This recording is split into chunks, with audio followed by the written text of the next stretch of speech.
شیخ عبد القادر جیلانی رحمۃ اللہ علیہ، جنہیں بعض لوگ غوث اعظم بھی کہتے ہیں، ان کے بچپن کا واقعہ بہت مشہور ہے۔ عبد القادر جیلانی رحمۃ اللہ علیہ کو بچپن ہی سے علم حاصل کرنے کا بے پناہ شوق تھا۔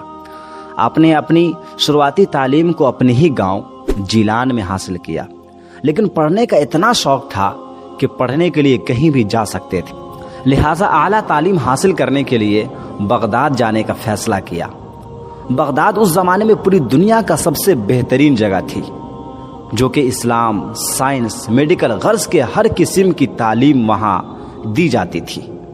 چونکہ اس زمانے میں گاڑیاں اور موٹر کاریں وغیرہ نہ تھی، اس لیے لوگ قافلوں کی صورت میں پیدل ہی سفر کیا کرتے تھے، لہٰذا آپ کی والدہ نے آپ کو بھی بغداد جانے والے ایک قافلے کے ساتھ کر دیا۔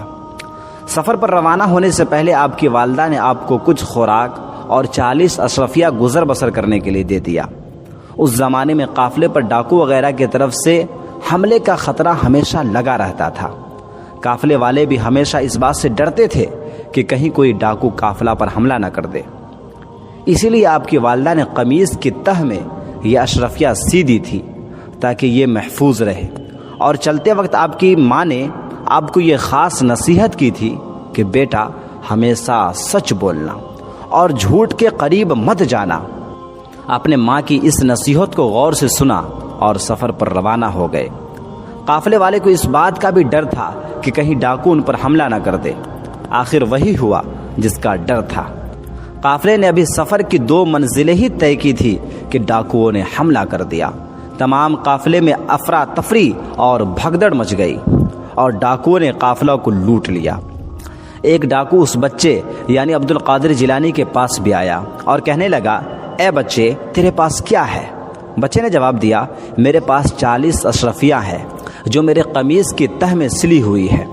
ڈاکو یہ جواب سن کر حیران ہوا اور بچے کو پکڑ کر اپنے سردار کے پاس لے گیا۔ ڈاکوؤں کے سردار نے تعجب سے آپ کو دیکھا اور پوچھا، چھوٹے لڑکے، سچ سچ بتا، تیرے پاس کیا ہے؟ اس بچے کی سچائی بھری بات سن کر سردار کی حیرت کی انتہا نہ رہی۔ جب ڈاکو نے بچے کی قمیض کی تہ کھولی تو اس میں 40 اشرفیہ پڑی ہوئی تھی۔ اشرفیہ دیکھ کر سردار کی آنکھیں کھلی کی کھلی رہ گئی۔ ڈاکو نے لڑکے کی طرف دیکھ کر پوچھا، اے لڑکے، سچ سچ بتا، تو نے سچ بول کر اپنا راز کیوں فاش کیا، حالانکہ تو جھوٹ بول کر آسانی سے اپنی اشرفیہ بچا سکتا تھا؟ بچے نے جواب دیا، میری ماں نے مجھے نصیحت کی تھی کہ بیٹا ہمیشہ سچ بولنا، جھوٹ کبھی مت بولنا۔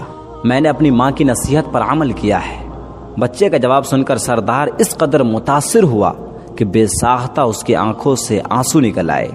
وہ سوچنے لگا کہ ایک طرف یہ لڑکا ہے جسے اپنی ماں کی نصیحت کا اس قدر خیال ہے، اور دوسری طرف میں ہوں کہ اپنے مالک حقیقی یعنی اللہ کے احکام سے غافل ہو کر بے گناہ لوگوں کو لوٹتا ہوں۔ اس وقت سے ڈاکو نے سچے دل سے توبہ کی اور پکا سچا مسلمان ہو گیا۔ پھر قافلے کا لوٹا ہوا مال بھی واپس کر دیا۔ اس چھوٹے بچے کے صرف ایک سچ بولنے کی وجہ سے اس کی اشرفیہ بھی اس کو واپس مل گئی، سارے قافلے کا سامان بھی اس کو واپس مل گیا، اور ڈاکو نے